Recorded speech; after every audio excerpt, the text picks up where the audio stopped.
This is Robin Johnson with Great Mystery, and I'm with Freddy Silva, one of the world's leading experts on sacred sites and a leading researcher into the interaction between temples and consciousness.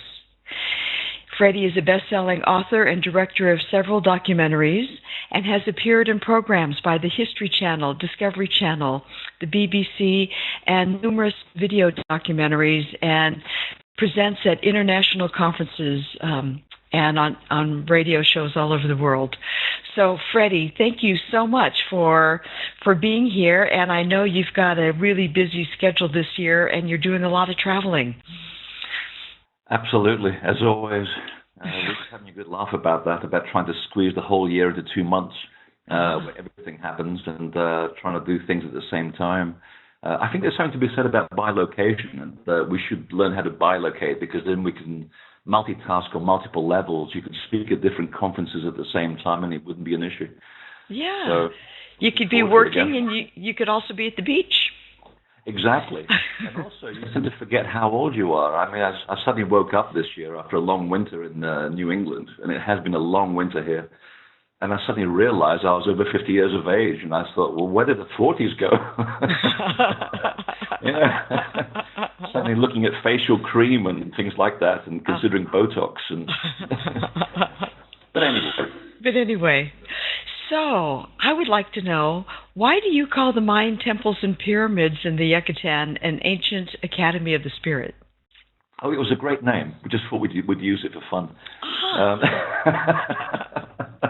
But seriously, it actually says everything you need to know about what's going on in the Yucatan, because it's much, much older than we're actually led to believe. For one thing, if you actually look at the Mayan calendar, which actually began all the way back in 9600 BC, they actually inherited this calendar. I mean, the Maya technically show up around 200 AD, but their calendar is already talking about ages long gone and cataclysms long gone. So obviously, if they show up fully formed with a total culture already in place, just like the Egyptians, clearly they were inheriting something else. Now, we know before then there were the Toltec, there were the Olmec nearby as well, and before that there was an age of builder gods.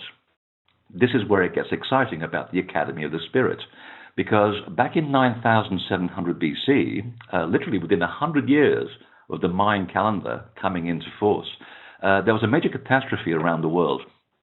This was a time when a comet broke up into 7 pieces, hits the Earth exactly at the right places where you'd want to have a big inundation. And we all are very familiar with the inundation stories of Mesopotamia, of Egypt, of all cultures around the world that talk about this time as being severely taken out by large sections of a mountain, as the Maya actually talk about this event.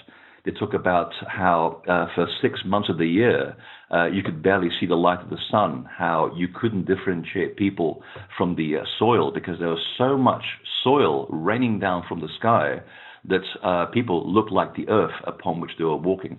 So it was a huge catastrophe. It took everything out. And when you start reading their sacred texts, like the Popol Vuh, it's amazing how similar it is to ancient Egyptian texts and also to the texts of southern India. It's as though the information came from exactly the same location. And they talk about a time when these builder gods suddenly came out from the ocean. In the case of the Yucatan, they came from the east, and they rowed their boats all the way from the east, and they basically were told to rebuild the former mansions of the gods. Now, in these mansions of the gods was what we today call temple cities. And the idea was that the Maya totally understood how every element in nature was a sort of a cooperative element in the cosmic harmony of things. So if everything falls out of alignment, so does the human body and any civilization that holds it together. And the one thing that held everything together was the temple culture.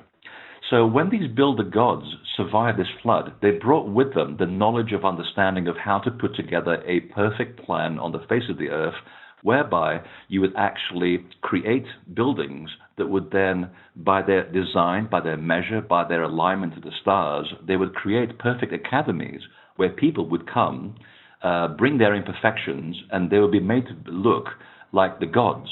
And in fact, there are some structures on these temples that actually talk about how when you enter the temple, you come to be as a god, as a bright star.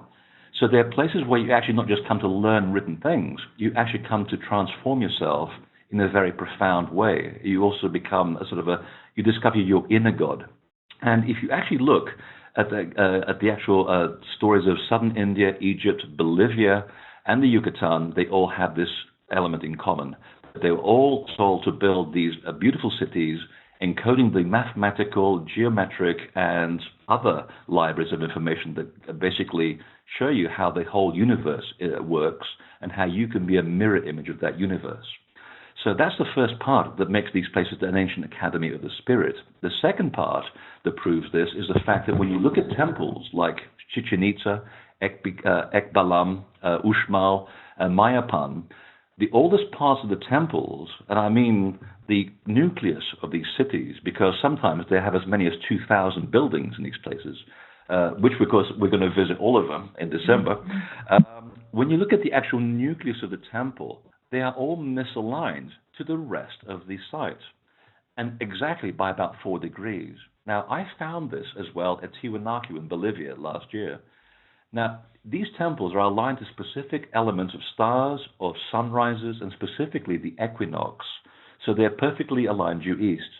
But these temples are misaligned by exactly 4 degrees. And it tells me that these places survived this catastrophe because they were aligned to something else, as though the Earth was somehow related to a star or the sun by a slightly different alignment. And the last time we know that happened was back in 9704 BC. The other thing that proves this to be correct is the fact that so many of the temples in the Yucatan are associated with sound, either by the numerical connection of the number 7 that keeps it repeated again and again and again, by the slope angles of the actual pyramids themselves, which refer to the heptagonal angle, which is the angle of sound. And when you actually understand that these temples were also mirrors of the constellations which they referenced when they were built, the last time we had a constellation that had at its center the pole star, that was related to the concept of sound, was the constellation of Lyra, the celestial harp, and that was back in 6000 BC. So that's actual proof of how old the original sites are, because the Maya, like anybody else, they began to rebuild the sites that were actually encoded within the actual buildings. You dig the foundation of the temples that you see there today, and you'll find other temples buried inside them. So these things are much, much older. Excuse me. And then you actually look at the names themselves. For example, Balam, it actually translates as the place of the star prophet. And these prophets were said that they came down from the stars, and specifically the Pleiades, to encode their knowledge into the actual fabric of the buildings. So in a matter of speaking, and it's as though the actual buildings themselves are telling you that they actually are physical expressions of people that came from the stars. Now, whether we believe that literally or metaphorically, the same element of symbolism applies, because you're talking about the understanding of how the stars work, how the universe works, and fundamentally how the Earth works also as well. This eventually comes into our modern era through the Maya, that talk about one of their builder gods called Itzama. And he was basically in charge of reconstructing a cosmic university, specifically at Chichen Itza, more than any other place. And it was here at Chichen Itza where the science, the art, the philosophy, and all forms of religion, and I'm talking about the inner religion, not the stuff that we all kill each other over these days, all of these elements and these teachings were encoded to each the individual building. So you go from one temple to the other, learning a specific example of how the universe works, and eventually that would turn you into a bright star, into a god. So that's what they meant by talking about the places in the Yucatan as ancient academies of the spirit. Of the spirit. There were places where you'd actually go there to become a god within yourself. You become reminded that you are actually a celestial being. I hope that makes sense. Wow. Well, how can we use this ancient wisdom and knowledge in our day-to-day lives? How is it relevant to us now? Well, It was very clear about this. And again, you can read this in the Egyptian text, in the southern Indian text, in the Chinese text. These things go back a very, very long way. And the Maya were very, they had an ideal, and part of their ideal was to overcome gravity. They were fascinated with the ascension of the human soul. And the pyramids and the underground chambers where they actually used for learning were also places of ritual, not in the way that we have come to understand the Yucatan and Mexico today, where the predominant feeling is that they were places where they basically just chopped people's heads off and they committed vast atrocities.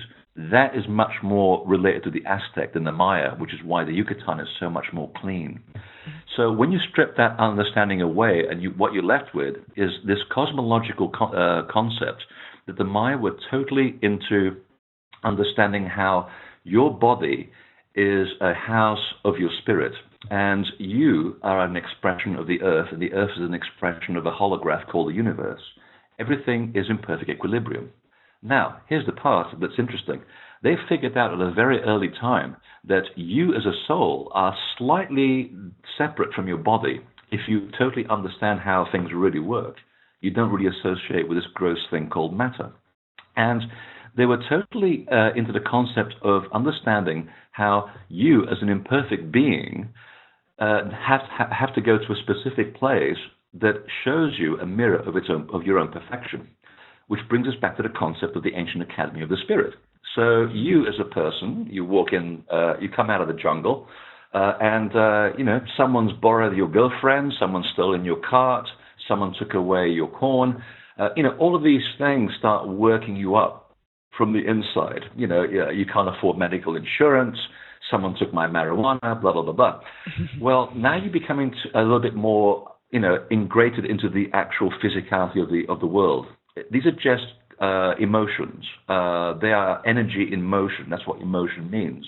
And when you get caught up with these things which are slightly out of harmony, your body and its internal geometry starts losing its perfection. So they basically said, well, why don't you come to the temple city? Because we have built the complete mirror of the perfection of the universe for you. That's why the places look fantastic. That's why they look perfect, because they are. They are mirrors of a cosmic perfection. So the idea was that they would allow anybody to come into the cities and actually regard them as mirrors of themselves. And slowly, and this could take as much as 3 years, because back then people weren't really in the hurry to check their latest messages online.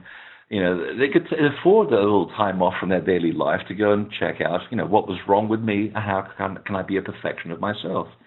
So you'd go into the actual temples, and one by one, you'd visit each temple, each building, and you'd talk to a shaman, and you'd take a bit of time for yourself to meditate upon what you'd learn, and slowly the temple would start to affect itself on you. First of all, it'd be visual.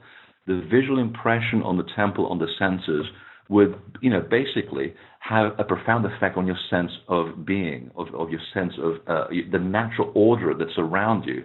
And slowly you become that order. Well, once you've got that established, then you start working on the inside. If the temple and the physical space around me is perfect, then if I go within and take that perfection, take it inside, now I can start fixing myself as a soul that's become totally over-associated with the problems of the physical world. Well, once you got down to a fine art, well, it's just like driving your car. You basically go out back into the world and you live your life in perfect equilibrium. You know that nothing can really touch you and make you imperfect unless you really allow it to.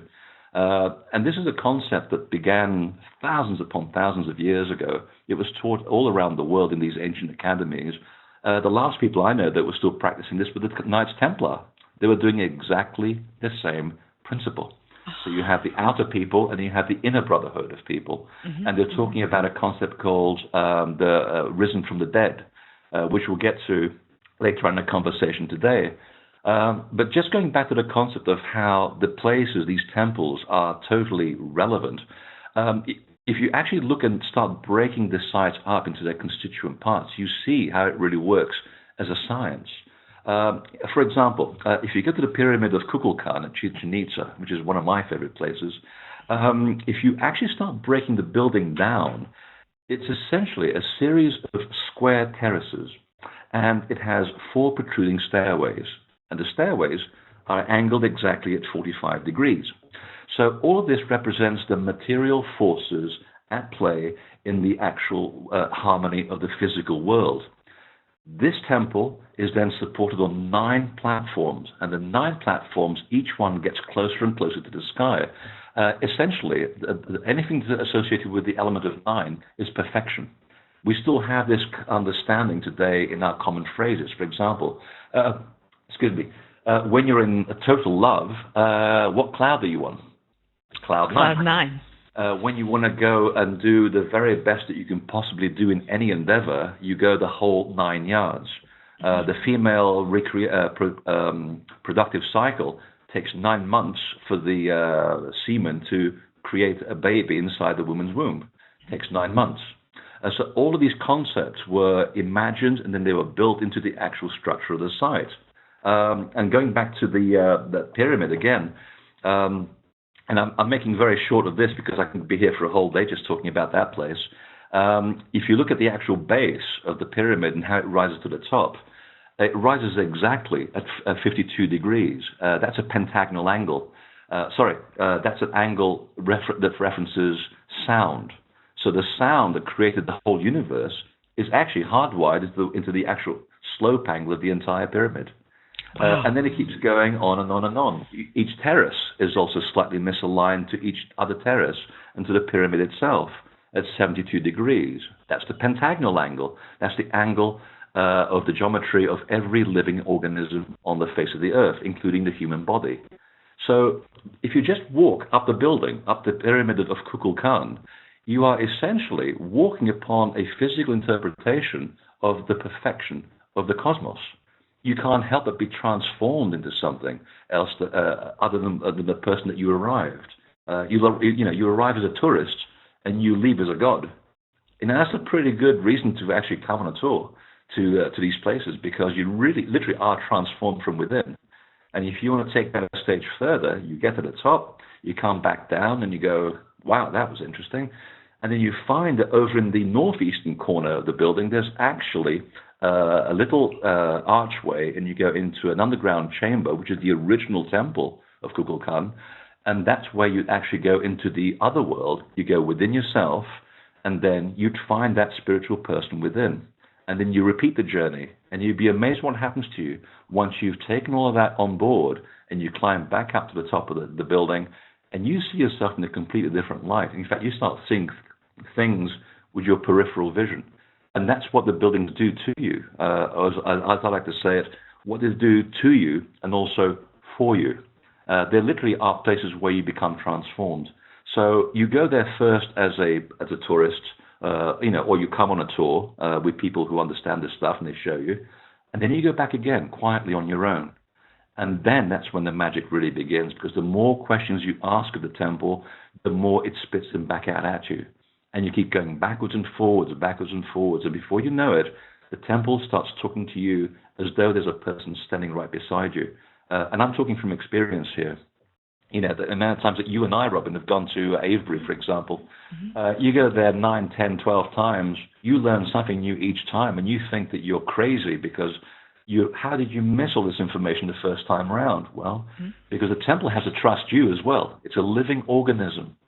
It has to engage in a bilateral agreement where the two of you are engaged in this dance. Once the temple recognizes your PIN number and it's run your card through its machine and the pins match the machine, everything opens up to you. It's like we were talking earlier. It's about doing shamanistic ingestion of herbs, except you don't have the side effects. You literally are in an altered state, and before you realize it, you do actually think that you actually are a god.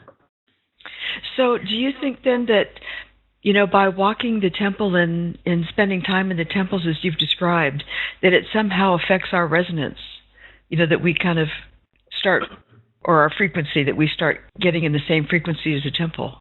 Absolutely. In fact, studies have been done about this where, we're only just now catching up with what the ancestors knew. I mean, yes, they didn't know how to code a cell phone, But you know what? We also can't erect stones that weigh 1,100 tons. So they knew something different from us. And this is what amazes me. How did they understand that a human being is electromagnetic?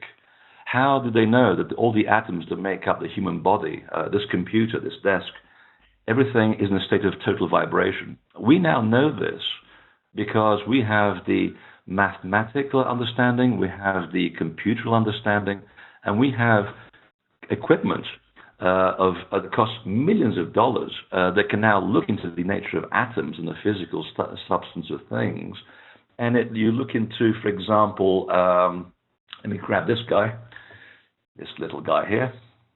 He's obviously very excited, as you can see.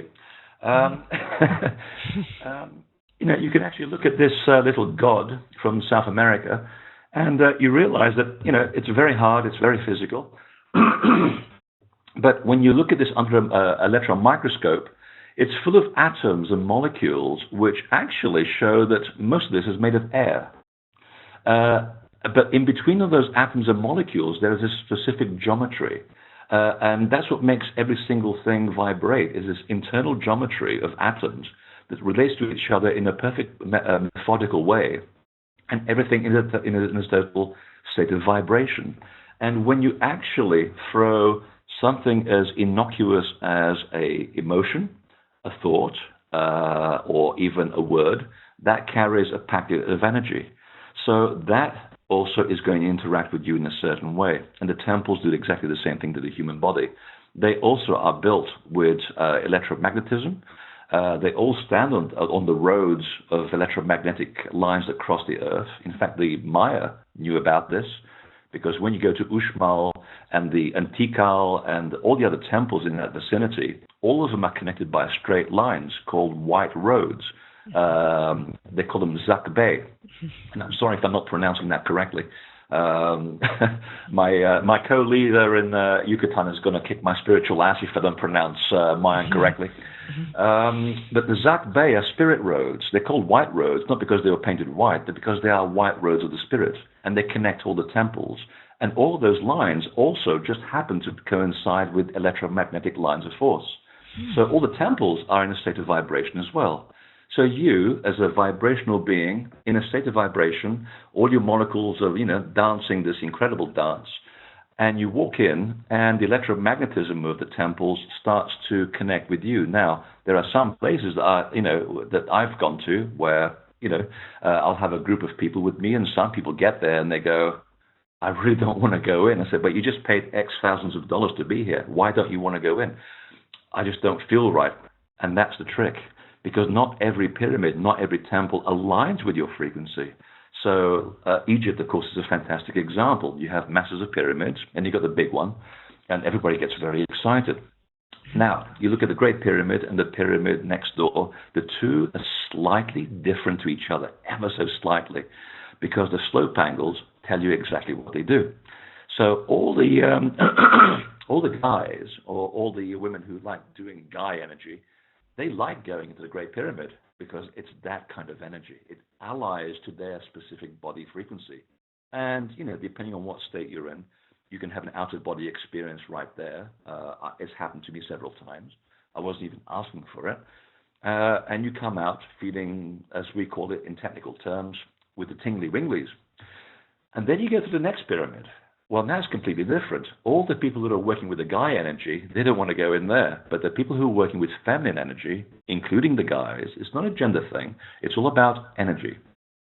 Now, they feel very comfortable in there, and they don't understand why that one pyramid can make you feel a certain way, and the other one makes you feel completely different.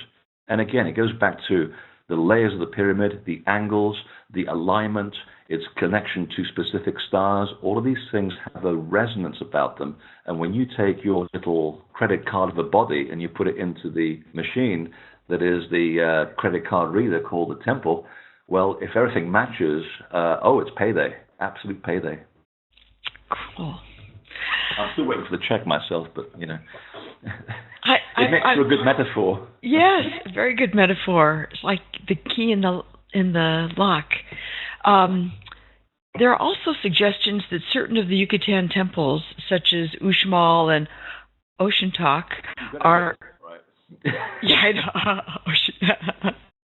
I know how that X is like a shell. Are places into the other world that they were specifically designed that way. So do you think that certain temples have certain, like that all the temples can create an altered state of consciousness, but that some take you different places, I guess is what I'm asking. Oh, absolutely. In fact, I was just doing some research into some of the lesser-known temples in Yucatan, and there's a lot of them. Let's get this one right. Oshkintok. Oh, sounds good. If you actually pretend to be a Native American, it actually comes out quite easily. Yeah. Oshkintok is very interesting. It's an unusually small temple, and it's been slightly rebuilt because of all the earthquakes in the region. It's actually a temple labyrinth. It's a series of sort of caves that seem to sort of go in a labyrinthine pattern, and it's called Tsak Tun Tsak. It's been described as sort of a cave without end, and it has one section that seems to go nowhere for no reason. There's no one buried inside it, just like many temples. But there's another section of those little inner tunnels that seems to continue perceptibly without end. And I thought, that's a very interesting thing. What were they doing here? Because obviously no one was buried there. They didn't want you to get lost in there, but yet another part of the labyrinth seems to take you to somewhere very specific. It's as though they're doing something to you to lead you in a certain state or in a certain direction. There's a false door, and then there's a real door, so to speak. And I thought, where have I seen this before?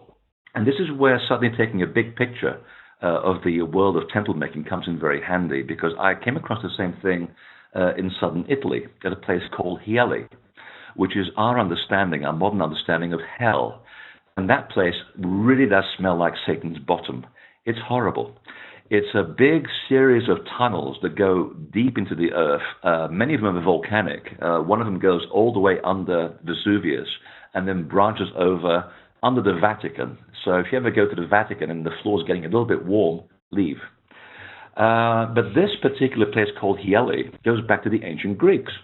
And it's also constructed with these unusual tunnels. It looks like a huge labyrinth. And you wonder, why did they work these natural tunnels and caves into human-constructed areas, and for what purpose? Because the fumes coming out of that place are really noxious. Well, Hieli is interesting because if you follow the left tunnels, you will eventually go nowhere, just like at this place at Oshkintok. But if you follow the right tunnel, you finally actually go down into this underground river, which for one moment makes you think of the river Styx and the whole story that comes into the river that you have to cross to go into the other world. And I suddenly came across this geological survey of Yucatan that says that Yucatan is very unusual. There are no rivers on the ground. All the rivers are underground. And I'm thinking, well, isn't that an interesting connection?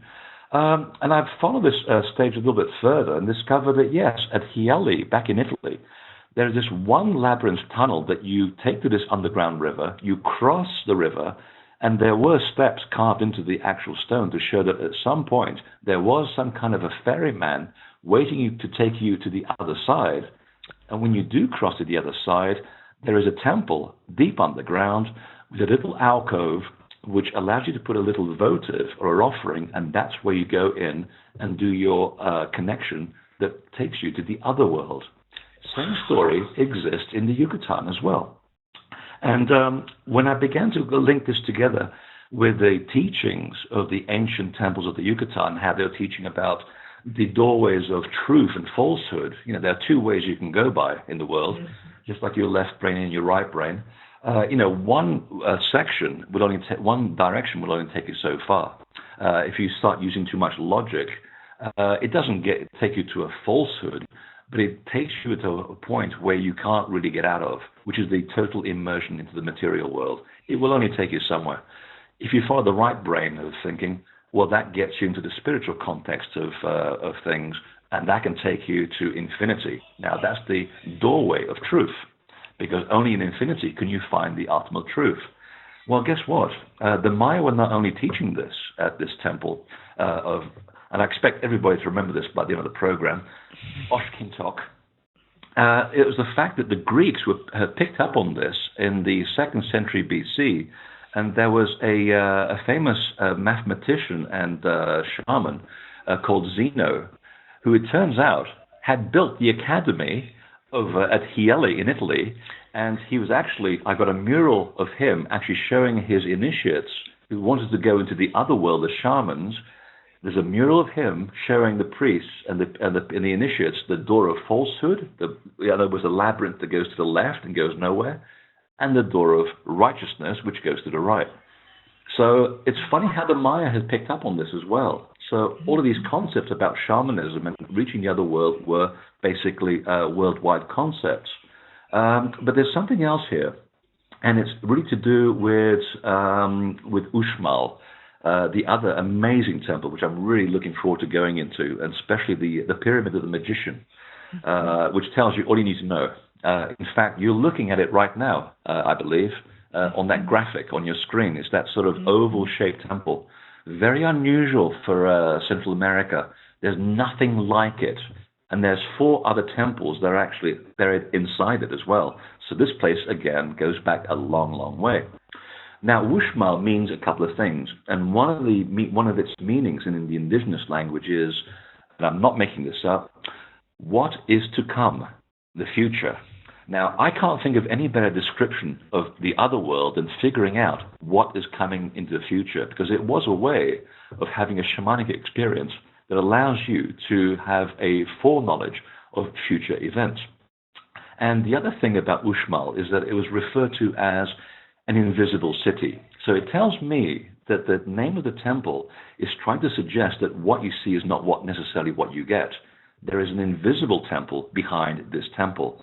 And that, again, is part of the other world teachings of letting you have a shamanic experience where you cross perfectly alive into another level of reality. There is a specific part of Uxmal, and again, funny how I'm talking about this, and you got the right picture up. Behind that oval temple, you can see a place called the Quadrangle. It's a very interesting building, and there's a part of it called the Nunnery. Now, that's a name that was given to it by the conquistadors, and we definitely know we can't trust them because they killed everybody. So we can put them and all of their little names out of the picture. Forget about all of that stuff. Going back to the original concept of why this was built, if you go into that temple, and again, you start dissecting the way that the building was built, it features 584 crosses. And they were not put there by the Spanish or the Catholics. So these are the original designs that were put into the actual structure. And you think, why did they build this quadrangle with 584 crosses? Well, 584 just happens to be the cycle of Venus, the planet Venus.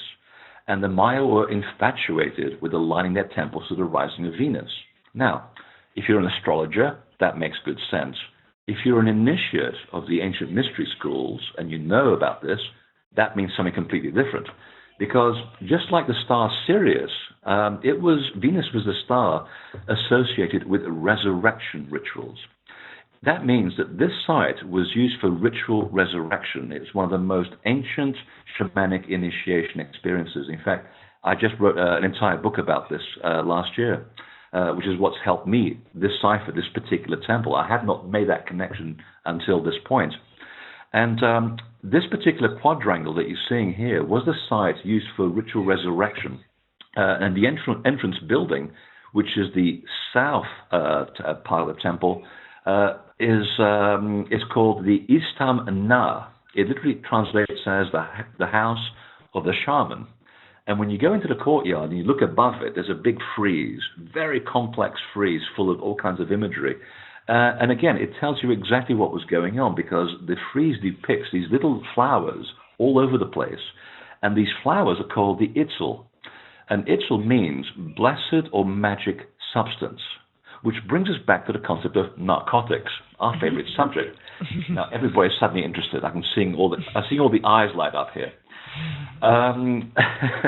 It's actually very, very important because when the concept of resurrection was being used in these temples, It has a relationship to the Christian understanding of resurrection up to a point, because no one was ever crucified and people did not die. It was a living resurrection, and the concept goes back thousands of years. And one of the points that you did as an initiate in these temples is that you'd spend several years under the guidance of a specific shaman. And as you learned the mysteries, the final element of initiation involved a near-death experience where you would actually leave the body, travel to the other world in a shamanic state, hang out there for a little bit, and come back totally aware of what you'd learned and what you'd seen. That's a difference between ingesting, for example, ayahuasca, where you kind of leave the body and you come back, hopefully remembering some of what you'd actually learned. But in this particular case, you'd actually remember everything. That was part of the trick. And you come up with all kinds of information. For example, Isaac Newton came back with the laws of gravity, and it helped him understand how to work out gravity. He was part of this living resurrection ritual. And one of the things that they took, going back to why these plants appear on the friezes at this quadrangle at Uxmal, this plant that was used in the ritual was to help you relieve any tension before you cross over and have a near-death experience. I mean, think about it. You're about to die. It's not a good experience.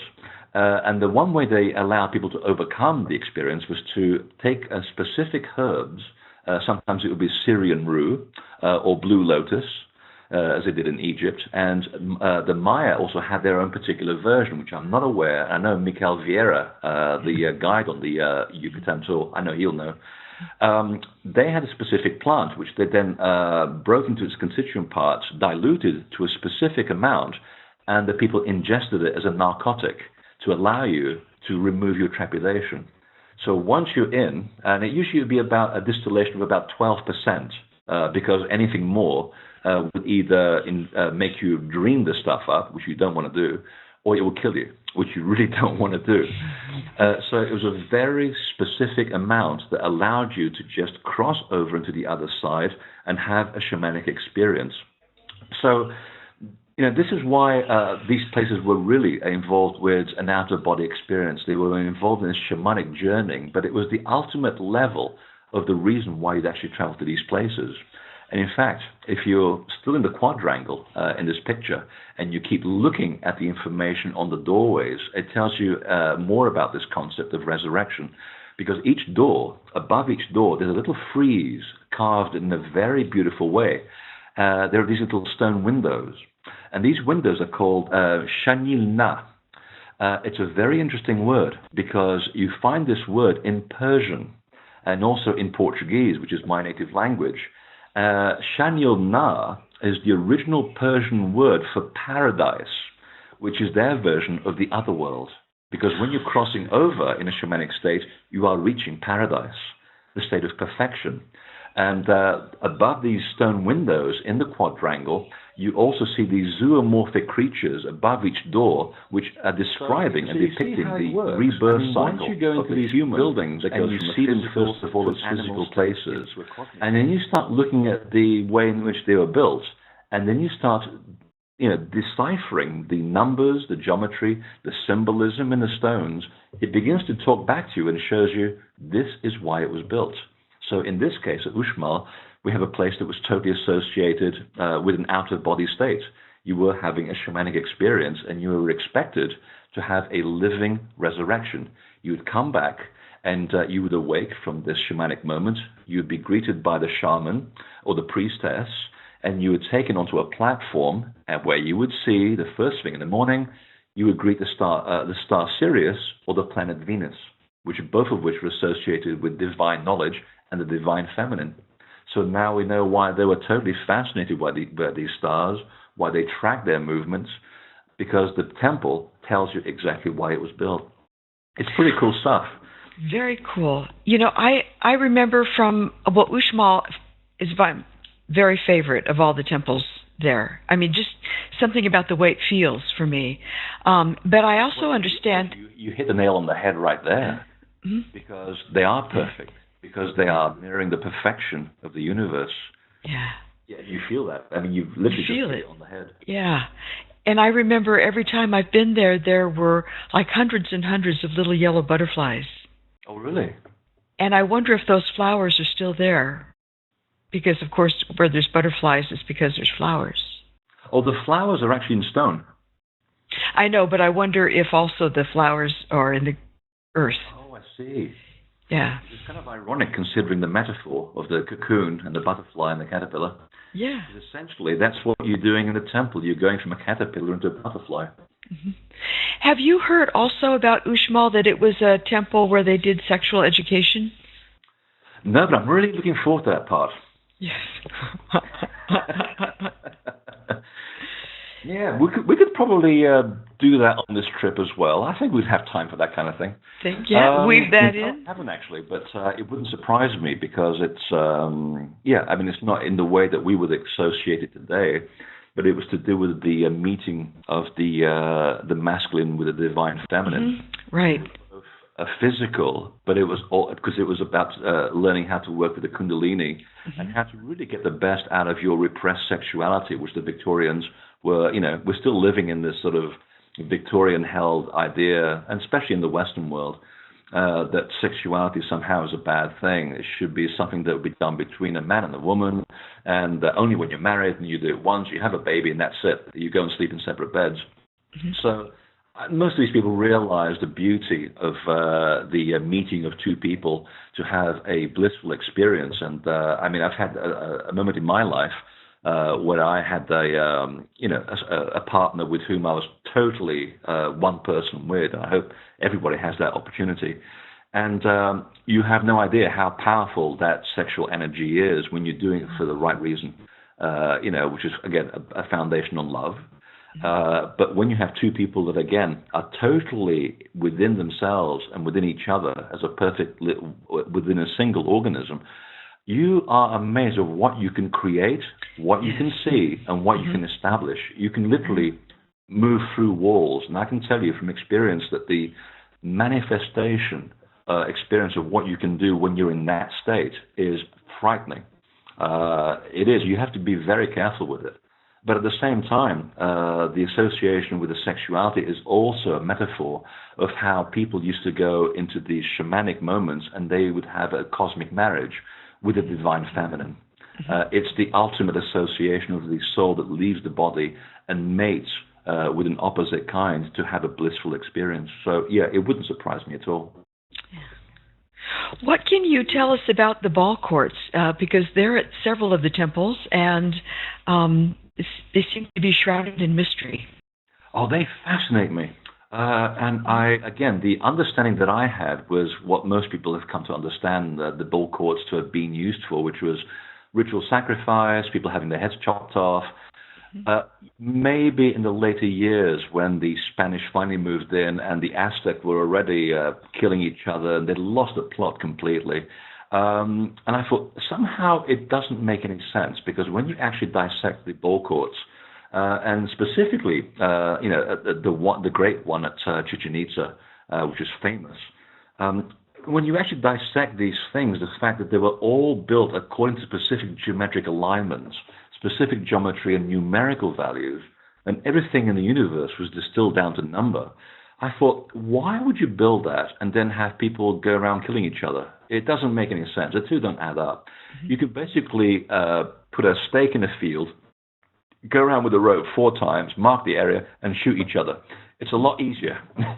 And it just wasn't sitting properly. So, when I was preparing my notes for this upcoming tour, I suddenly began to go much deeper into this.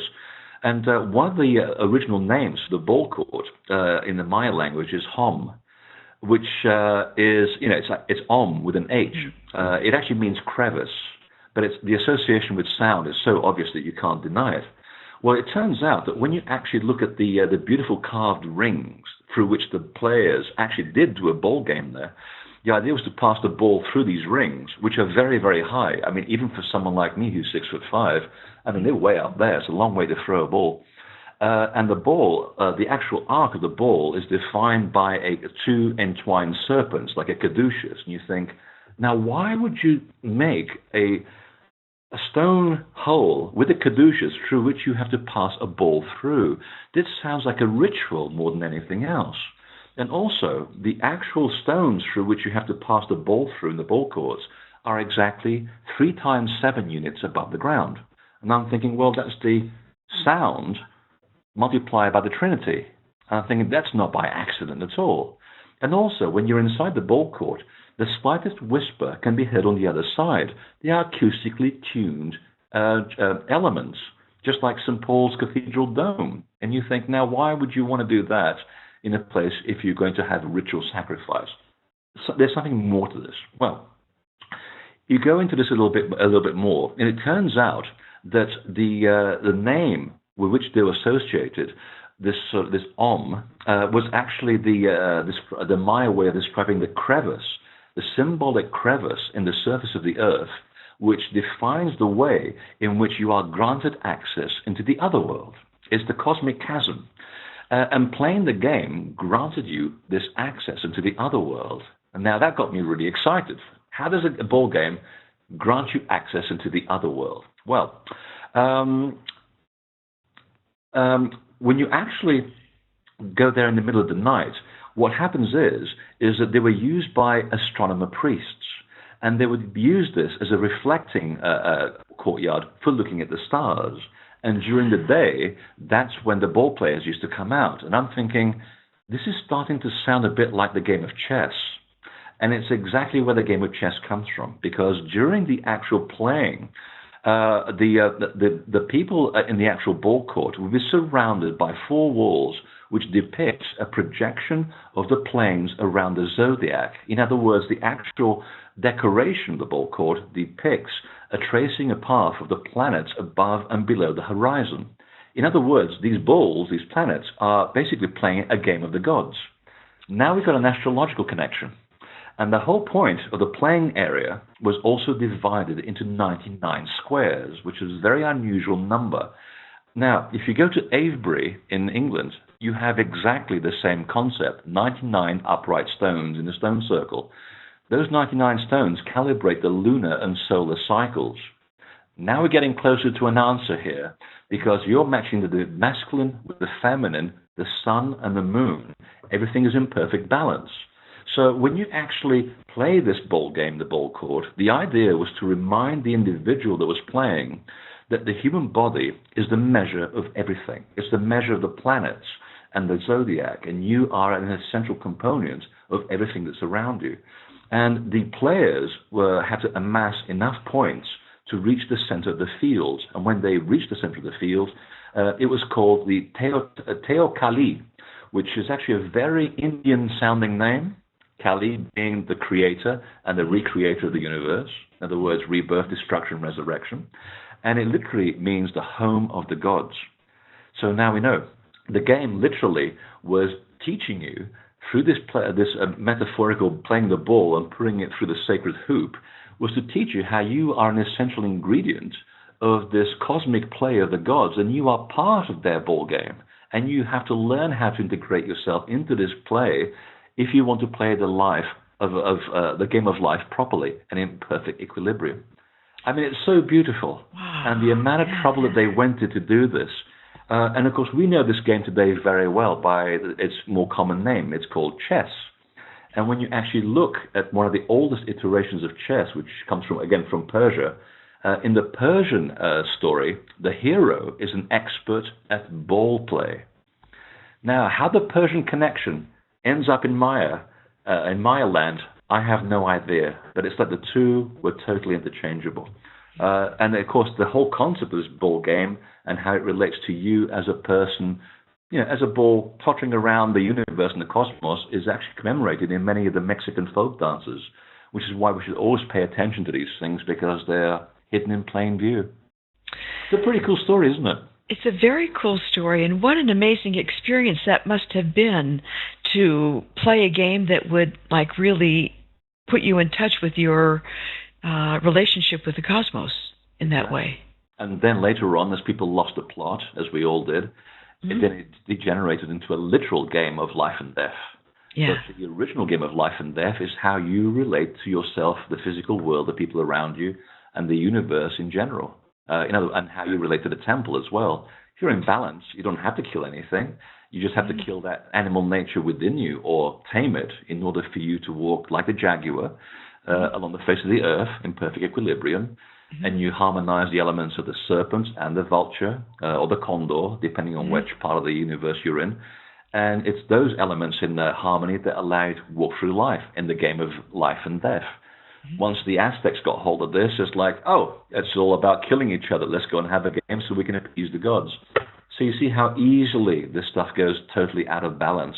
Once you've lost the original understanding of anything, all that's left is barbaric understanding, and we degenerate into this mess. And we're only just now beginning to rediscover it. That's a funny thing. Yes. Well, why do you think, I know you talked a little bit about the White Roads, the Sac base. Why do you think these pyramids were built in the places they were built, like Uxmal, where Uxmal is, and not where something else is, and Chichen Itza where it is? Or Yucatan. I've got a very good concept about this. I think it's because they went there to do sun worship, because they went to get together suntan. So Yucatan, I can tan Yucatan. But apart from that, it's the best I can do today for a joke. It's very important, actually. Everything that you actually see in any temple around the world, and if you've done a lot of traveling, it becomes very obvious. They seem to be very specifically put where they are. Stonehenge could have been put 100 feet that way. It wouldn't have looked right.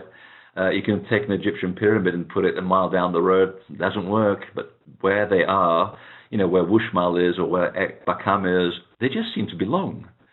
And I'm thinking, okay, now that we understand how the temples work, that they are all literally marking the X's where the lines of electromagnetism that flow across the earth happen to cross, they literally are marking where X marks the spot. So they are deliberately mimicking the invisible forces that actually cross the earth itself. So that's the first clue why they are where they are. But there's more to this in the Yucatan. And it really links into also why the Egyptian pyramids are where they are, and why the vast majority of temples in Britain also are in southern Britain. And it's to do with geology. And you have to be a geologist to make this connection. So again, in working with temple culture, you have to see things from a multidisciplinary point of view. Now, in Yucatan, as I mentioned before, there are no above-ground rivers. All the rivers are underground, which makes you wonder, why would they build this huge temple culture? And I mean, there's over about 2,000 temples alone, or structures, just in Chichen Itza alone. That's a lot of people. That's a lot of population. Why would you put people, especially after a global flood, in a place where there is no water, which is essentially the first element that you use in order to create a civilization? You've got to have access to water. So all the water runs in underground rivers. And you think, very odd. Unless you're a geologist, because the whole of the Yucatan is limestone, and it has these enormous tunnels that go for hundreds of miles under the ground. Now, when water percolates through limestone, it creates something called absorption. And absorption essentially generates a low-lying electromagnetic field around the landscape. So the whole of the Yucatan is charged. You go there, and you get the tingly-winglies. The whole place is ready for you to work with it, just like in southern Britain. It's the same concept. The Giza Plateau sits on a huge geological fault made of limestone. And you have the underground rivers flowing through under the pyramids, so they're always being charged up. Karnak in Brittany, to a certain extent as well, although there's more granite over there. So you've got this, the location itself is very important to where you are actually going to put your temples, because you are harnessing the natural laws to do the work for you. When you build a building, which is also geometrically inclined, and you've got the underlying magnetism already there, the two, one starts housing the other, and it starts to magnify the effect. So if you're a dowser, for example, or a very, very sensitive person, you could pick up these temples when you're already miles away, because you're literally picking up that electromagnetic tingly-wingly as you're actually approaching the temple. You're already getting hit by these waves. And of course, because you're an electromagnetic being, it follows that you are going to start getting enlightened even before getting to the temple. And in fact, excuse me, Chichen Itza itself, as a name, tells you what I've just said, because Chichen Itza, one of its interpretations is magical water or magically blessed water. Knowing what we know today about how magnetism works with water, and how when you move a spiral of energy in water, it also creates an electromagnetic effect in water. And then you have the power of intent, which our good friend Masaru Emoto, the scientist, also has demonstrated thousands upon thousands of times that when you not only add electromagnetism to water, or where your intent also is put into a vial of water, you can actually change the way that water works. So your thoughts are electromagnetic packets of energy. You send your thought to water, and that water becomes magically embedded. So this is one reason why Chichen Itza is named that way and why it's where it is. It's using that underground content of the water and the geology to create that energy, which then transforms itself to you. What do you know about the cenotes? Oh, the cenotes are very, very interesting. And there's one in particular which excites me. I'm trying to think of the name. It's called, and forgive me, Michael, Miguel, if you're listening to this, Balam Kache. It's one of the most famous, it's a cave next to one of the most famous cenotes. And a lot of them were used for ritual bathing, but this particular one also happens to be a sacred cave beside one of these cenotes. So originally, there were places where you'd sort of jump in as a way of baptism, ritual baptism, which is the first element in the element of ritual resurrection. We know this connection by the person who used it in the Western religion called John the Baptist. Anytime you have anything to do with resurrection or initiation, you have to be ritually bathed. So that's the first thing you do before you go to the temple. You have to bathe yourself. You have to basically remove the impurities. But because the water itself is already charged, you are also putting in charged water onto your body. And then you go into the temple and you make the process so much easier. And because you are already 2/3 water, well, if you've got all that horrible stuff inside you and all your problems and I can't afford insurance and I can't get a girlfriend and, blah, blah, blah, blah. Well, you do your ritual bathing in the cenotes and you basically are putting this amplified water into your body, whether you drink it or you put it over you. And because its frequency is so much more connected than you are when you get there, it starts to overwhelm what's inside you and it reprograms you as a human being. And then what you do, and this is one of the things I'm really looking forward to, is going to this sacred cave that's next to the big cenote at Chichen Itza, which is, Balam Kanche.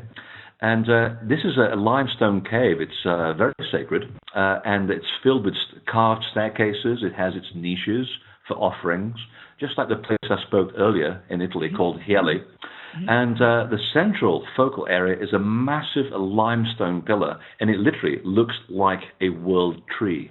It has its roots going into the ground, it's a great big pillar, and it ascends to support the actual structure. It's the essential symbol of crucifixion, except nobody dies. That's the beauty of this. Nobody is harmed in any way, because the crucifixion was always meant to be symbolic. And early Christians totally understood this. That's why they were murdered by the fundamental Christians, because they were not very fun and they were very mental. And so here, in this little cave, you had a symbol of the person that comes to be nailed to the world tree, here represented by this beautiful limestone pillar. And in fact, you're basically nailing the spiritualized being to a symbol that represents the physical world. So you've got the mating between the matter and the spirit in one location. And in fact, it's the Maya actually described this cave beside this cenote as a portal to Shibalab, and that's their word for otherworld. So you see the associations now coming together quite nicely. You have ritual bathing, which is the ritual connection to you being purified by water, preparing you to enter the other world. And then you go into the ritual cave next door to actually access it. And in fact, the word by which they describe it was shtakumbi, shtakumbi, and it literally means hidden lady, which goes back to our original concept of sexuality and also the metaphor of the mating of the two sexes, Because when you go to this cave and you do your ritual of having an out-of-body experience and reaching the other world, you meet the hidden lady. And all the chambers around the world where they conducted these out-of-body experiences, these shamanic experiences from which you were risen from the dead at the end, they're all described as the bridal chamber, where you would meet with the bride, the celestial bride. And we know her by various names. Isis, and so Mary Magdalene, of course, was the representation in the Christian era.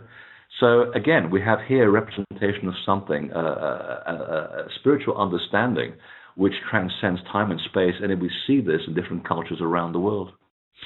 You know, that's so interesting, because I remember when we were together and we were at the Wells Cathedral, and you took us to a little a special room or area that was called, I think, the Chapel to Mary Magdalene, if I remember correctly, and there was that pillar in it.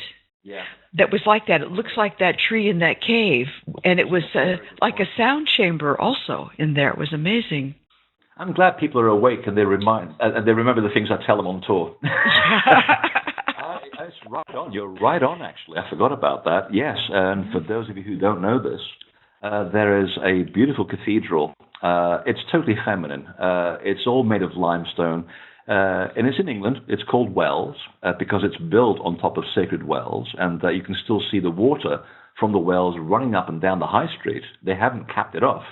You're going out shopping, getting yourself a latte or picking up some groceries, and you're literally walking over the water that comes out of the well. In a modern city, it's incredible.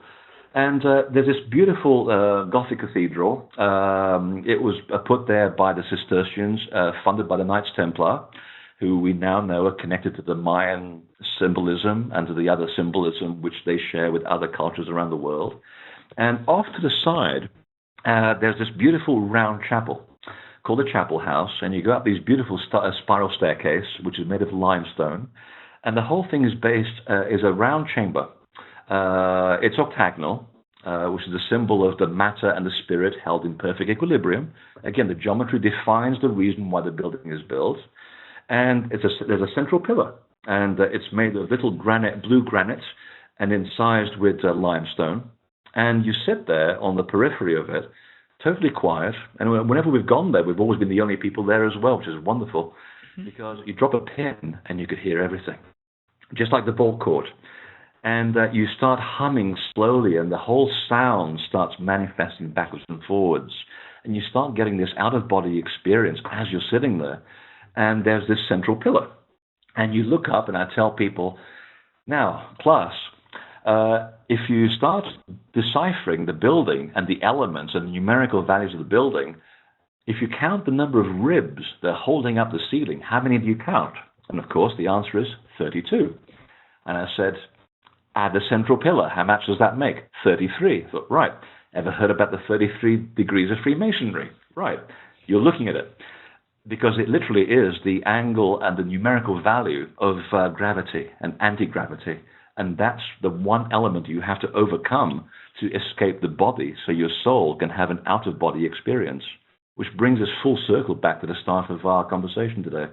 The whole concept of the Maya being obsessed with overcoming gravity, the ascent of the soul while it's still in the physical body, to have an out-of-body journey, come back, remember that it's a God, and come back with information that will help you in this particular physical and very troublesome world, which is the whole concept of traveling to these Maya temples, ancient temples of the spirit, is to get you to get out of your physical body, get out for a little bit, and come back and recognize you're much bigger than some of your parts. So it all comes around again, full circle.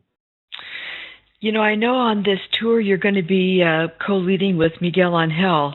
I believe that this cave is one of the places you're going to be going. Is that correct?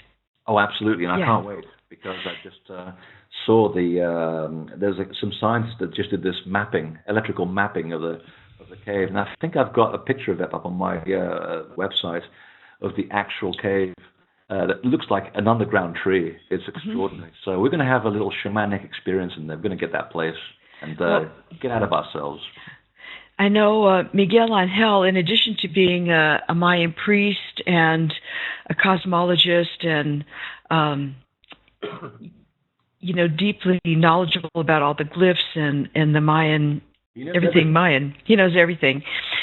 But one of his other gifts for me is he's a master chanter. Oh, really?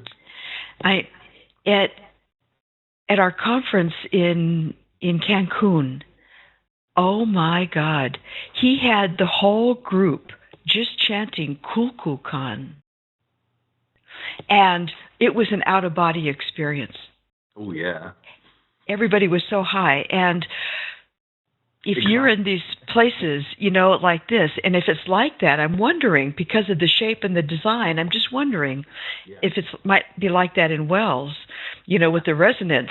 That would be an extraordinary experience. Yeah, we'll try that at the ball court. And as you know, I like to do toning as well. And once you hit the right frequency and you've got a couple of people doing it, we actually did this on my tour in France, which I'm about to leave for in about a couple of weeks. And there's a massive standing stone. Again, the world pillar. It's a huge stone, and it's not even the biggest one in France. And it's a Dole near Mont Saint-Michel. And I took a group there last year, and one of the guys in the group was feeling a little bit sort of uneasy, which is cool. I mean, not every temple resonates with you. And, I was telling him that, don't worry, because, at some point during the trip, something will click. It might be at the end of the trip, it might be at the beginning, but eventually it does. You just got to find your resonance. And I was going to show people the importance of toning with the sacred sites to wake the spirit of the place up, and also to show how the energy also expands when you do so. As a dowser, I do this all the time. And I just approached the stone. I didn't tell people anything. And I put down one of my dowsing rods into the ground because I can see the energy. I've done this so many times I can actually see energy all around me.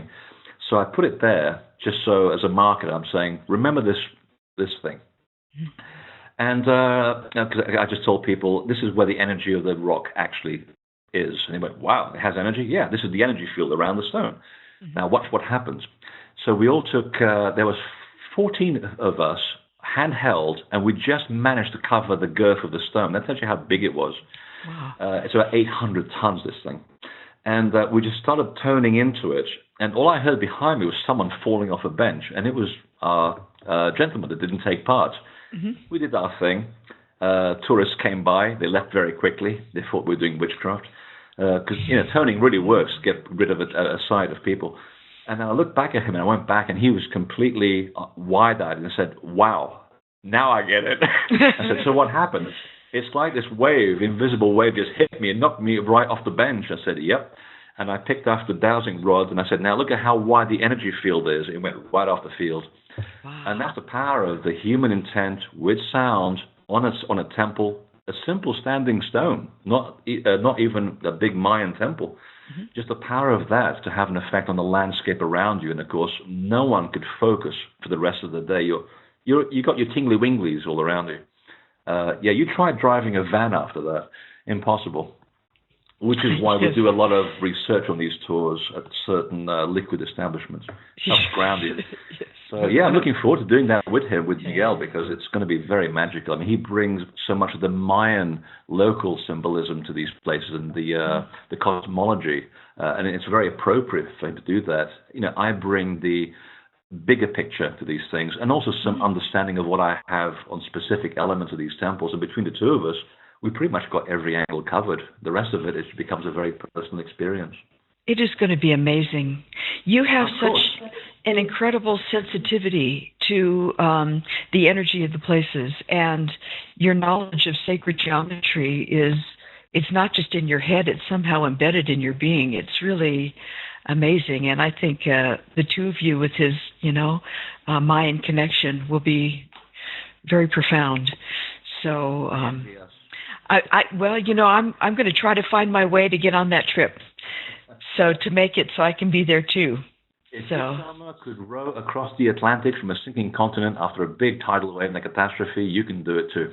Yeah, I am. I want to. There's no excuse. I'm wondering if I bet there's some people that have some questions or would like to say something. So shall we open it up? Absolutely.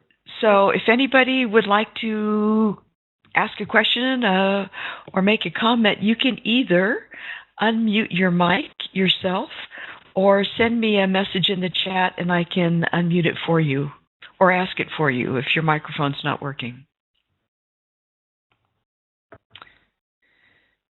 They're all completely mesmerized. I love it. Oh, good. That happens, the information is so powerful. It's like... It takes a while to sink in. The whole idea of these trips is to sort of get you to become acquainted with how you can become integrated into the temple. It's life-changing. I mean, people have been coming on my tours for years. They're still talking to each other. I mean, hell, they're still talking to me, which is quite amazing. But I see the changes, and there's some people that come again and again to different sites, and I see the change in them as they progress. They literally are following the path. They take time out from their busy lives, and some of them are very, very busy. I don't even get to hear them until they actually show up. But they get back on the track. They get back immerse themselves into the spirit of place. And before you know it, for the first 2 days, everybody's in their head. They want to know information. And after the third day, I just talk less and let them experience more. Because by the end of the week, you're supposed to be seeing things with your inner vision. If I can get people to experience that, I've done my job. Because it's not about me talking. It's about you experiencing something within.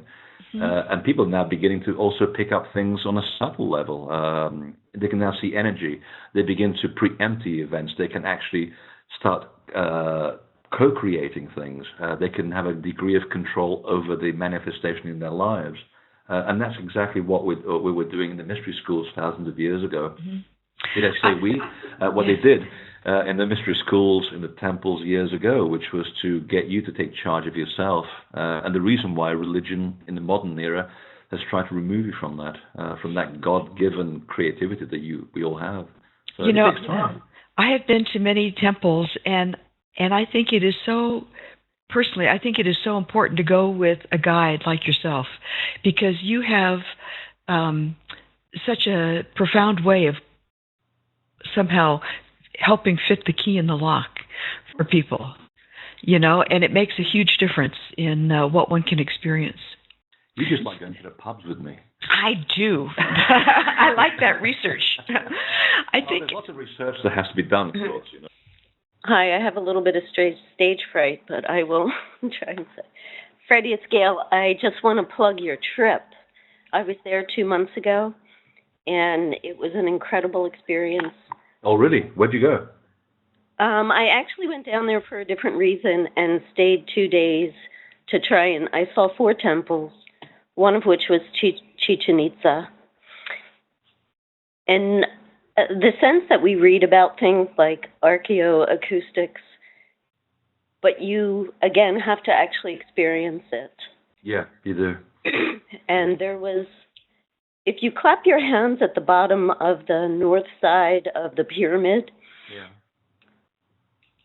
it sounds the call of the Quetzal bird at the top. Yeah.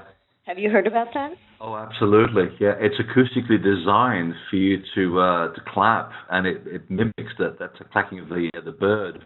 But what was amazing is that the audiologist had gone in and measured the hertz at the top, which was, I think, between 900 and 1100, and that's exactly the same hertz as the Quetzal bird, their sacred bird. It's amazing, isn't it?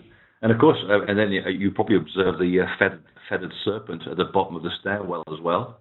Oh my gosh, yeah. Yeah, and it's telling you, it's hidden in plain view what the place does. I mean, you have a serpent, which is the symbol of energy that flows along the earth, material force. If it's a feathered serpent, well, the bird is upstairs. It's up towards heaven, the sky. It's telling you that the place gets you to go from the energy from the ground to go towards heaven. And as you're climbing it, you're getting that experience. In fact, next time you look at an Egyptian pharaoh, you'll see that symbol on their brow. You've got the vulture and you've got the serpent, which tells you that the pharaoh has learned the mysteries of getting out of body, having an out-of-body experience. They no longer identify with their serpent energy, or the energy that flows along the ground. They're no longer totally just associating with material force. They're now elevated. They're flying. They're looking down on their body from the air. So the two, the masculine, the feminine, the physical, the spiritual, have become one integrated thing within the human being. So, and the building, that pyramid of Kukulkan does exactly the same thing. Isn't it amazing? Well, another interesting thing is that there was original stones missing from, I believe, the east and the south side. Yeah. So the only time the sound transmitted was if on the north and the west. Yeah. And they tried to replace those stones, but they couldn't produce the sound. Even though they used this, the same limestone and the same, I think it was dolomite or whatever they used there. So you can actually only experience that now. So that's how precise their sound engineering was. If you've ever been to an old Greek temple like Theseus, same principle. You could stand at the bottom, and these things are huge. And a person whispering can be heard in the top gallery. And what they used to do when the crowd had sat down in these amphitheaters, they used to figure out where people weren't sitting. Some people hadn't showed up because their chariots were late or whatever. And they figured, this is not good for the acoustics. So people, the people that used to take your ticket would then grab these stone vases, and they used to carry these stone vases and place them strategically in the open spots in the auditorium where people weren't sitting to calibrate the sound, and only then would they start to play. That sounds right. It's quite amazing, and it is. It's an astonishing science. But again, it goes back to why we call these places the ancient academy of the spirit. I mean, it was all based on very sacred laws, universal laws, which are unrelenting and unchangeable. And you go into these places, and like you said, you have to experience it, because that sound, that sonic frequency, it hits you in the heart, and suddenly you realize that you and the temple are indivisible. You're one and the same person. Right, you are reminded that you're a god. And it's interacting with your nervous system. Oh, God, yeah. Doing something. The sound. Also, I had a chance to swim in several cenotes. Oh, yeah? And I hyperventilated the entire time. The energy was so intense. And that's the electrical charge. Yeah. There were some French divers down there that were doing some kind of frequency measurement. Oh, really? All through the cave systems. It was really interesting. I wonder what they were up to. And for the final thing I'd like to say is, when you said things read you like a credit card, my experience at Balam was that was total resonance to me. Yeah. Very intimate experience there. But it's pretty cool, isn't it? Yes, it's very. So I would, anybody who's listening and has the impulse, I highly recommend this trip. It was, I actually ended up going by myself to these temples. And I think it would have been so much more satisfying if I had been in a sense of community and with a teacher. So. I think it's about appropriateness. I mean, it's worth doing that, to get your bearings and see what you're actually involved with. I mean, when I was learning this stuff, 2 decades ago, I had no idea it was that complicated, or these things they can be taken apart and you can be shown its constituent components and realize that these things are much more complicated than you imagine. I mean, even today at Stonehenge, I still take people there and they go, wow, and they sit there taking pictures. And then I open my mouth and for about 15 minutes, and then let them think about it, and they go, wow, didn't realize that was what was actually going on. And their whole perception has changed. And now you're involving yourself in the temple within a totally different environment. And now that you've got the temple's attention as well, you're on a different journey, which then means that the only way to really take that in is by doing it by yourself as well. So I think the personal journey is also important, because you've got to have that quiet time. And I always tell people to, after you've been on the tour, go back at some point when it's quiet. Go at a really awful time of the year, like winter, when nobody ever shows up. And, and do it by yourself, because you'd be amazed how much you can actually take in beyond what any teacher could actually tell you. Because ultimately it's It's a personal conversation between you and the temple. You can't replicate that. Only you and the temple can have that conversation, and it gets very intimate. And the more you do it, the better it gets, and it becomes like a drug, a good one. Also, I found wherever I go, there's an experience at the site, but then it goes on for months afterwards, where it goes to deeper levels as you explore your experience, and it's like, what the hell was that? And you just research and explore. So I'm still trying to figure out some things that happened last year in Italy, so maybe you can help me with that sometime. Yeah, I mean, it's my office is always open. Okay, and also, I bet your imagery is also going through the roof. I mean, your dream imagery, perhaps? Oh, everything. It's just a all-encompassing phenomenon, biologically. Yeah, I mean, goes back to what I was saying earlier. I mean, you're an electromagnetic being, you're two-thirds water. The two fundamental laws of temple making. There's things that are just imprinted within us. I mean, it's a pattern of energy that's imprinted, and it just, like you said, you visit these places and it recognizes the pattern and opens you up, and so that's it. I'm signing off. Thank you very much. Thank you. Yeah, I mean, basically, it's the two fundamental laws of temple making are water and electromagnetism, which just happen to be the same laws that create a human body. So you got those two forces that overlap each other. It can only logic alone will show that there'll be an influence between the two. She mentioned her profound experience at Balam, and that is one of the places where the gods or the beings have wings like angels. Which tells you exactly what the temple is doing. Yeah really something. Essentially. Yeah. It's hidden in plain view. You just have to learn the language. Yeah. There are a couple other people that would like to ask. One would like me to ask for her. It's for Shelley, because she's a little shy. She was in Uxmal, Chichen Itza, and Tulum, and she says that she was truly captivated by Uxmal. She felt she was home and remembers saying to her friend that she felt like she was being at university. And she would like to know if you can talk a bit about the Temple of the Turtles. Oh, God. The Temple of the Turtles. I'm still working on that one.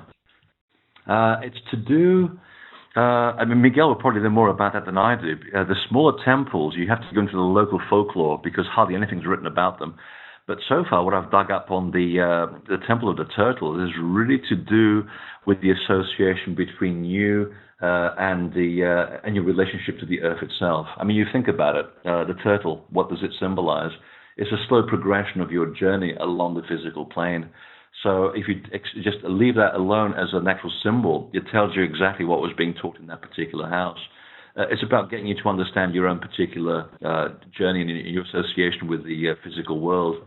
It's a place where you'd spend a lot of time contemplating your navel, literally.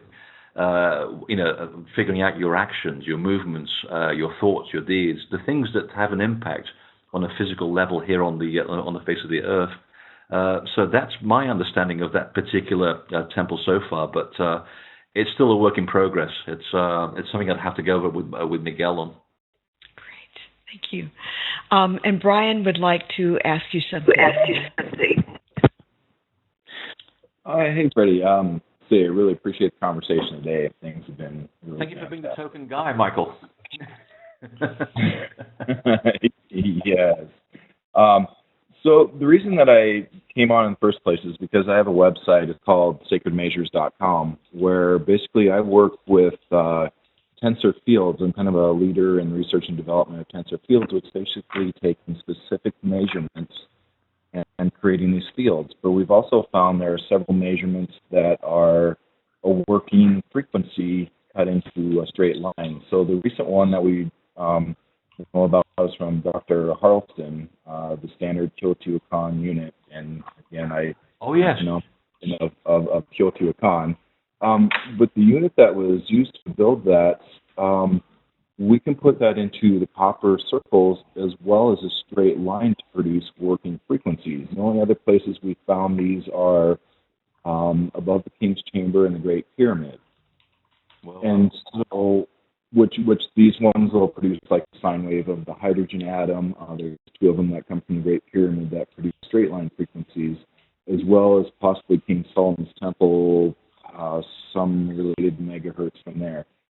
So the reason for me connecting up here was I was just curious if there are any specific measurements that stand out to you, or if you've run across any of these frequency emitters where the city of Teotihuacan now, as in the temples of the Temple of the Sun and the Temple of the Moon, will emit these frequencies since it is based upon the specific measure that built them. And so that's kind of what I'm in search for, is in the megalithic world, is these measurements that will produce frequencies. So I'm just kind of curious of what your knowledge or understanding is that. Crikey, that's a big one. Well, the temples by themselves are generating their own frequencies just because, A, they're sitting on massive deposits of water, and that water happens to coincide with the Earth's electromagnetic lines, and when those two come together, they generate a natural electrical frequency on the ground. So that alone, the places where the temples stand, is already emitting a frequency. What the Russians did to help us understand this a stage further was that when they began to dissect ancient sites, and specifically, and very specifically, the Gothic cathedrals, which are built exactly to the same principles as a pyramid, they found the geometry, when you put geometry over this energized water and this highly centralized electrical field, is that it begins to guide the actual frequencies to a specific state and a desired state. So this is why some, the shamans were saying, and linking it back to the story of Yucatan, each temple does something different because all the geometries are slightly different. Same with the Egyptian pyramids. So each one of them is having a slightly different effect on the human organ. The Bulgarians then took this a stage further during the 50s because they were hard up for money. And they said, well, if it's really true that all of this mumbo-jumbo from the Neolithic era really is true, we should be able to construct hospital rooms in a certain place, in a certain geometric manner, and we could heal people for free. Well, guess what? They began to build hospital wards in the shape of a pentagram, and they found that the rate of healing went up dramatically. They would put blood into spherical shapes and found that the coalescence of blood went up dramatically. Schizophrenic patients put in trapezoidal-shaped rooms would also heal rapidly. And the biggest surprise is that when they actually measured brainwave frequencies of people in the Gothic cathedrals, before they moved on to Egypt, they found that your brainwave patterns go 4,000% above waking states when you hear Gregorian music in the Gothic cathedrals. That was just the tip of the iceberg. I could be on this a long, long time. In fact, I put a lot of this information is in my book, The Divine Blueprint, if you want to take it further. Because there was also a Frenchman who was a skeptic who measured the frequencies of the standing stones in Karnak in France, and he came across exactly the same stuff, that depending on the time of the day, you can actually measure with specific electric equipment the charge that the stones are taking and that they're releasing. And he has a whole sort of a plethora of information on that covered some 12 years of his life. But the culmination of this, to take it now into the most recent research, is the King's Chamber, which you mentioned. And this is very interesting. For years, the sound people have been going around measuring frequencies of acoustics in chambers in Britain, in Brittany, in France, and also in Malta. And the one thing that all of these temples had in common was that they all had mythologies associated with healing and sound. And they found that the frequency, the resonant frequency of all of these chambers, all of them look completely different to each other, but they all share the same resonant frequency, which is astonishing. And the central point of this frequency was around 112 hertz. They then went to the King's Chamber, and they found that the King's Chamber, and specifically in the sarcophagus, also emits that same frequency. And they went, well, that's interesting. So we have all of these buildings. They all look different. All these chambers are different sizes, different shapes. but they're all held together by this myth about sound, healing, and they all resonate at the same frequency. What does it mean? Well, it took a neurosurgeon, a brain neurosurgeon, to actually look at this frequency and say, well, it's pretty damn obvious, because that frequency happens to be the trigger between you using your left brain and having a right brain experience. And it's that specific frequency and about 5 hertz either side. And that basically brought 3 different layers of information together to basically show that the temples are acoustically tuned to resonate certain frequencies, which not only affect your healing, they also get you to have an out-of-body experience. How cool is that? That is very cool. And it's still going on. I mean, the idea is to get the skeptics in the scientific world to come over to this side just to play, bring their equipment, so we can actually physicalize the stuff that the shaman were talking about thousands of years ago. And slowly they're coming around to that thinking, despite all the laughing that goes on behind the scenes, because they don't want to admit that our ancestors were bloody clever. They had a cosmological science and the science of nature. It was so easy. It's right there. Just use it. It's like the argument with solar energy. Well, it's a no-brainer. It's right there. You just have to build the technology to house it. You were going to have a magical experience there. Oh, yeah. Yeah. It'll be the Maya chocolate factory. Which is what I'm really looking forward to. Yeah. That'll be fun, too. So all these places you've talked about, you're going to go to? Absolutely. Yeah, and there's a few other ones. I've got to remember all their names. Some of them are unpronounceable. It's like learning Czechoslovak or Finnish language. You think you've remembered this, then you can't. So apart from the ones that I already mentioned, we're also going to go to some which are slightly off the beaten track, which you don't get to hear much about, which is half the fun, which is called Mayapan. It's actually one of the older cities, and again, their 3 principal temples are all misaligned by those 4 degrees, which tells me that they date at least way beyond the global flood of 9,703 BC. That's an exact date, by the way, geologically proven. And it ties in with the same alignments at Tiwanaku. And of course, today there are hundreds of sites within Mayapan to cover the fact that actually it's been growing since then. I mean, these places, the temple was not only energetically organic, but the site was organic. It just grew from age to age. And, and as the constellations moved and the stars moved, they would build new temples to align themselves so that they never fell out of alignment with its stars, which is why it's so confusing now. We go to Labna as well, which has some very interesting entrance arches, which remind me exactly of the same entrance arches in Angkor, in India, and in Persia, and in Turkey. How the hell these people were following the same recipe, I have no idea. We're going to be in Kaaba as well, which sounds just like the Islamic Kaaba, the spirit body, doesn't it? Now, how does an Islamic name end up in a temple in the Yucatan? I want to hear Miguel's version of that story, because I don't know.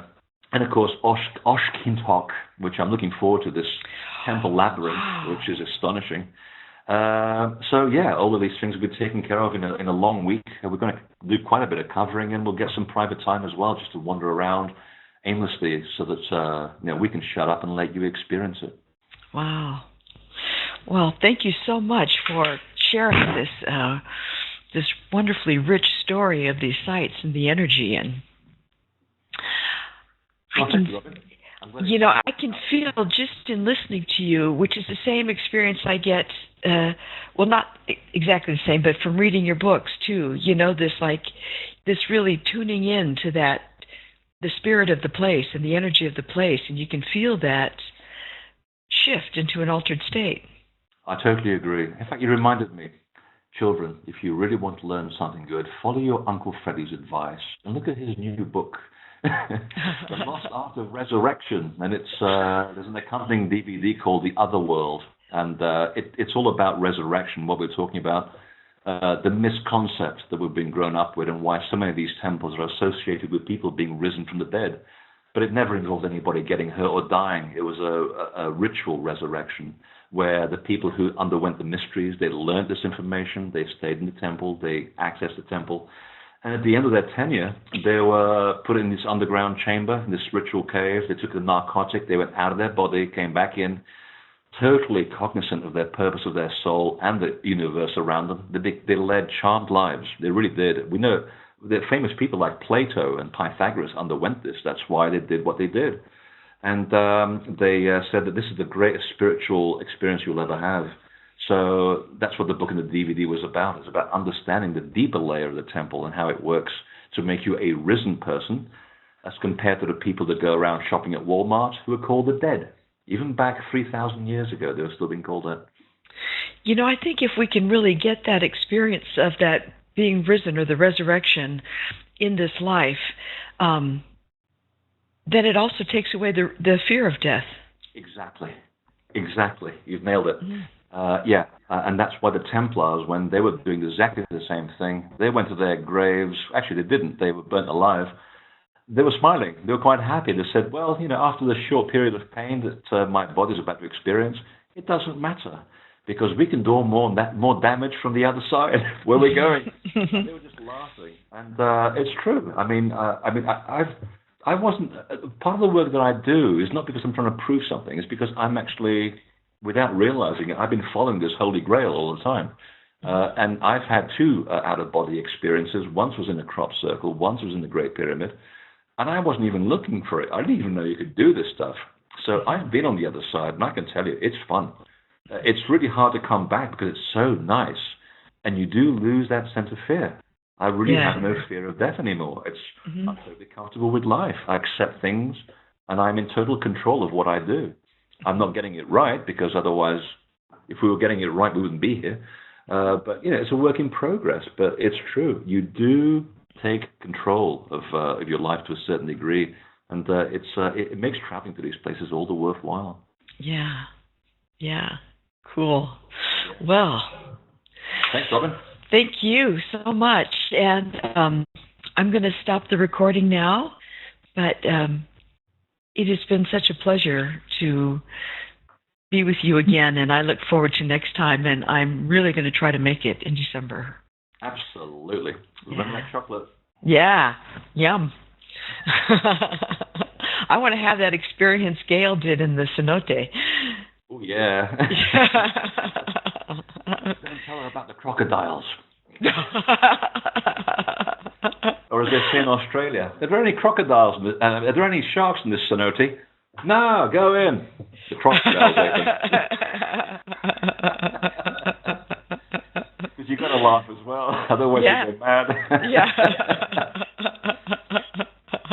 Oops. Exactly. Yeah. Great. Thanks, Robin. Thanks, everybody.